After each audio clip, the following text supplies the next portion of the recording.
Hey guys, in this video we're going to talk about an expat who ended up being alone in life, ended up dying alone. And how did he get to that point? And here we're going to tell you the story of James. And in his story, we're going to talk about the lessons of having some kindness, some compassion, relationships, how to maintain a relationship, and how not to end up alone here in the Philippines. Well, the story begins for me when Janet and I were looking for property to lease. Now, we personally weren't looking for property. This is a year ago. We started looking on Marketplace for people who were leasing property. And we found 3 different properties. And we went to one where the gentleman there named James was trying to lease his property. Now, James had a beautiful piece of property up on the mountain above Valencia, overlooking the sea, overlooking Cebu Island. Just a beautiful view. The house was run down. The house was, they had holes in the roof. It was raining that day. There were, the water was leaking in. There were bugs in the house. It was dirty. It wasn't a nice place to be living in. But this was James's home. Now, James was trying to lease this property. He wanted roughly 50,000 pesos a month for leasing the property. And I found that it wasn't going to be leasable at that price. People would rather just buy the property than pay 50,000 pesos a month just to lease. And I asked James, what do you need the money for? Where are you going? Because this is where you live. The house needs some work. And James said he wants to go back to England. Now, James is an 82-year-old. Came to the Philippines in his 40s. He was down in Mindanao and he met his future wife. Now, his wife is 20 years younger than him. And she was a single mom. She already had a son by another man. But that was fine for James. He liked this girl. That was the girl he ended up living with until she ended up passing. So James and his future bride and her son, they went and moved to Negros. And they were looking for property to buy. And he found this piece of property up on the mountain here. And they ended up buying it. And they ended up building a nice house on the property. Well, as the son was getting older and James was getting set in his ways, he really didn't like people so much. He sent the son to go live with the grandparents. Now, it's a common practice here in the Philippines that children, if the parents are either working overseas, maybe they're working in a different city, and it's really not that uncommon. I see a lot of expats with their bride that has a child, and the child is being raised by the parents. And, they're sending money to support, and it's good. It's a common practice here in the Philippines. It's not for me, but for some other people it is, but it is a common practice here in the Philippines. 10 years ago, his wife passed. That left him devastated, and he was alone. She passed, and the property, from my understanding, it was in her name, and in the will, the son inherited everything. The stepson of James inherited the property. The stepson said James can still live there. He did not ask him to leave. He did not evict him or anything of this nature. He told him, you can live here for as long as you're alive or as long as you're in the Philippines. Now, James, how did he get in this situation? My conversation with the stepson, he was just a bitter man. When he was younger, he had fears of the family trying to exploit him for money, trying to use him for money, thinking that he was rich. And that, as we think nowadays, now this is many years ago, but as we think nowadays that we're ATMs and that we're here to help everybody. James came here with a moderate income and a limited amount of money. He wasn't on a pension or anything, and he had the money to buy the property, but he had no money to spare other than to buy the property, build the house, and enjoy his life. Well, when she passed, because James spent all that time alienating the family. He wouldn't let her go visit the family. The family definitely never came to visit him. The stepson did come for visits now and then, but James really didn't want him around. He did not want him living in the house with them. And as the stepson was getting older and older, James was isolating the family more and more. He was keeping himself at a distance from the family. James also didn't like other expats. He liked being alone. He was what we would call a grouchy old man. He just liked living his own life, didn't want anybody to bother him, took care of himself. He would not go help the neighbors. He wouldn't go help anybody down the road.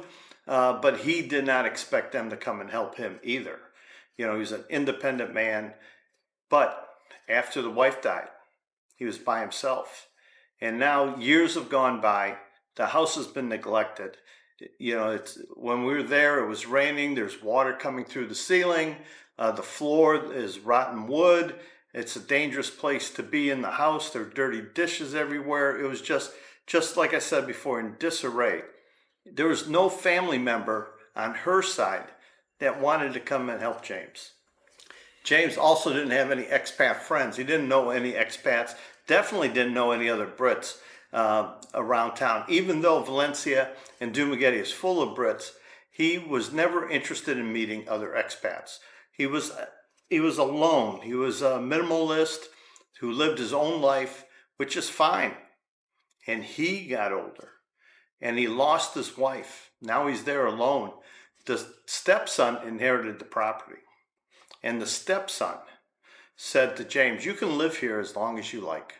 As long as you're alive, you can live here. I won't sell the property. I won't do anything, but I won't help you either. So James, on his own there, you could tell when I was talking to him that some dementia was setting in. He was having difficulty focusing on the conversation. When I pushed him on the price, he really didn't have a set price, but he did know he needed $50,000, go back to England and live his life out in his home country. That's what he wanted. That was his goal. That's probably what he sat up every night thinking about doing, but he just couldn't do it because he doesn't have the finances. He doesn't have the money, and he doesn't have the friends to help him. Someone once told me it's not about the house that you built or the amount of wealth that you have, but it's about the people that you've built it with. You know, you share this with your family, especially your family. And being here in the Philippines, you're going to marry a Filipina. For you guys who are going to be here long term, this is your home. You're going to retire here. A lot of people say, like I do, I'll end my life here in the Philippines. You're going to find yourself a girl, a wife, girlfriend, and you have to make do with the family that you have. You know, they say when you marry a girl, you marry the family. That's very true. That's very true. And I'm not talking about being somebody who gives everything they have to the family, overspending on the family. But you want the family to be part of your life. You want them to like you. You want to help when help is needed, and you want them to help you when you need help. You know, if you're just moving furniture from one house to another, or you had a flat tire on the road, you need somebody you can call to help you. And especially the thing that all us married men here in the Philippines dread is that the wife dies before we do. What are we going to do? A lot of us are in age gaps. We're mostly older than our wife or girlfriend. And we all assume that we're going to pass first. And we leave whatever we leave to our spouse so they can have a good life. But what if she goes first? Who's going to help you? And you know, I've said many times, like with Janet, she's my girlfriend first, and then she became my wife, and in later years, she's going to be my caretaker. So guys, don't be that grumpy old man who yells at everybody for stepping on his lawn. Don't get pissed off at every rooster that crows and every dog that barks. And be with your family. I know a lot of you guys want to be 2 islands away. That's great. You can be 2 islands away, but let your wife go and visit the family. Sometimes have the family come visit you. And definitely if she has children, let the children live with you. Once you're done with your traveling and all that and you go to settle down somewhere, let the children live with you. These kids who are your children, even though you're not the father, you could be the stepfather, or the child has a father, a different Filipino father or a different foreigner father. It doesn't matter. At some point, they're not the children anymore. At some point, they will be grown up. And when they grow up, they're in their 20s, their 30s, maybe even their 40s. And you need help. You're old.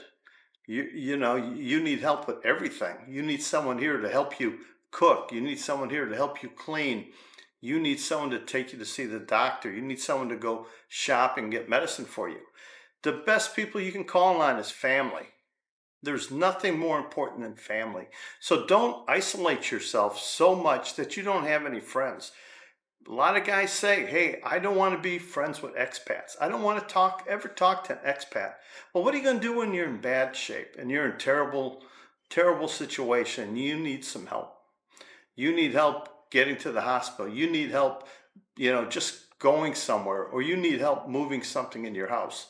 It's good to have friends, and it's good to have friends that you can talk to, because we don't know what's going to happen as we get older. And as dementia maybe sets in, maybe it doesn't, we start to forget things. We need somebody to come along to help us out. We need loved ones. And how do you maintain loved ones as you get older?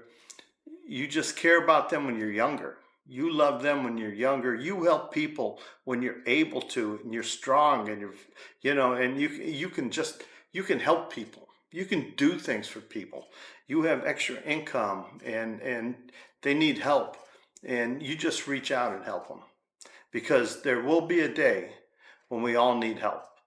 We're not all going to be healthy every day of our life. Something bad will happen to all of us sometime in the future. Don't be like James, please. Don't end up the last years of your life alone, looking over at the ocean, living in a very rundown place, and nobody gives a care about you. You need to reap what you sow. You need to take care of people and have affection for people in your early part of your stay here in the Philippines while you're still strong and vibrant. Remember, most of the guys coming over here are like 65 when they start, maybe up to 70. 10 years from now, we're 75, 80. We only have one good decade here probably. And during that decade, we need to make friends. We need to show people we have compassion. So when we need a friend and we need someone to show compassion to us, they'll be there for us. Be careful. Don't be such a grouchy man that you run off everybody and you end up living alone and no one ever come to see you. Let's hope this never happens to any of you. Until next time.